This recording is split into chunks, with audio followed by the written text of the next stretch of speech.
Brought to you by Palvi Agrico. आता शेतीसाठी जे काही लागणार ते घरपोच मिळणार, तेही मोबाईलच्या एका क्लिकवर। तू खा रे बाबा। नाही सर, अरे तू नाही जेवला तर तसा मरशील, खाऊन तर मर।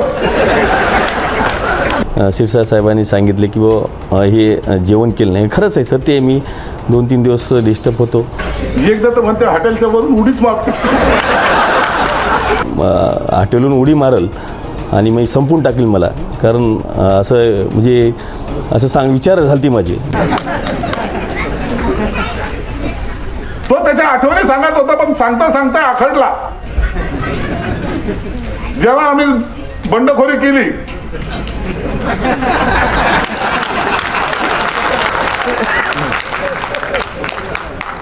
त्या टायमाला ह्याला बी आम्ही घेऊन गेलो होतो। आता याची पहिली वेळ, आम्ही गट्टे खाल्लेले लोक, माझी तिसरी वेळ होती, याची पहिली वेळ। मायला चुकून झालोय आमदार, आम्हाला घेऊन चालले।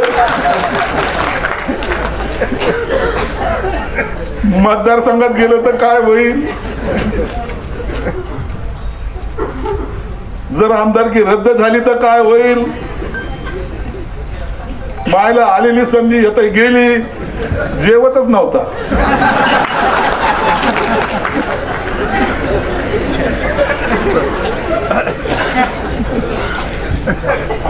मग त्याला सांगतो, अरे बालाजी खा रे बाबा।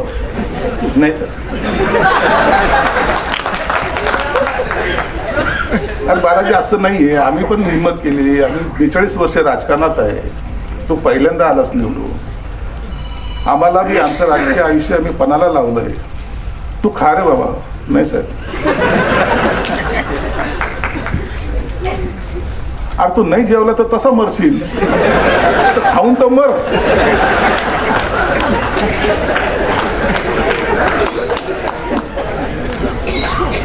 एकदा तर म्हणते हॉटेलच्या वरून उडीच मारतो,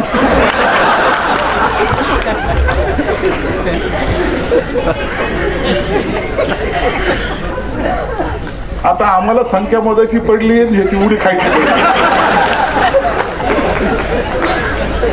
एखादा जर कमी जास्त झाला असता, आम्ही बहुमतातच नसतो आलो, तर आमची बी आमदारकी रद्द। मग 2 माणसं त्याच्या बरोबर ठेवायचं। हा तिकडे जरी पाऊल टाकलं, अलर्ट होऊन जा। ज्यावेळेस मी माझा विचार नव्हते, त्यावेळेस शिरसाट साहेबांनी सांगितले की हे जेवण केलं नाही। खरंच आहे, सत्य आहे। मी 2-3 दिवस डिस्टर्ब होतो आणि ज्यावेळेस मला विनंती करत होते, त्यावेळेस मी म्हणलं बा मी इथून हॉटेलून उडी मारल आणि मी संपून टाकेल मला, कारण असं म्हणजे असं विचार झालती माझी म्हणजे। आणि त्यावेळेस शिंदे साहेबांनी मला ताकद दिली आणि हे दिले की बालाजी, तुला 2.5 वर्षात जी कामं झाली, जनतेची कामं करण्यासाठी तुझ्यासोबत आहे आणि एनी टाईम 24 तास केव्हाही तुला बालाजी मी जोपर्यंत आहे तोपर्यंत तुझ्यासोबत राहील, असं शिंदे साहेबांनी सांगितलं। तेव्हा शिंदे साहेबासोबत राहिलो। ज्यावेळेस आम्ही उठाव केला, आमच्या घरावर परिवारावर बरेच काही आमच्या हे काढल्या, अंत्ययात्रा काढल्या, आमच्या घरावर दगडफेक केली, आमच्या घरावर दारू पिऊन लोक आले भरपूर, आणि त्यावेळेस आम्ही खूप परेशान होतो। त्यावेळेस शिंदे साहेबांनी साथ दिली। माझ्या मनात एकच होतं की आपण जनतेनं मला निवडून दिलेलं आहे, आमदार केलं, आणि मी जनतेसंग बेईमानी कशी करणार या हेतूने असे मनात दुहेरी मन होतं। त्या हेतूने की जनतेची कामं झाली हे बी बरोबर आहे, मग त्या हेतूने आम्ही उठाव केला, शिंदे साहेबासोबत राहिलो।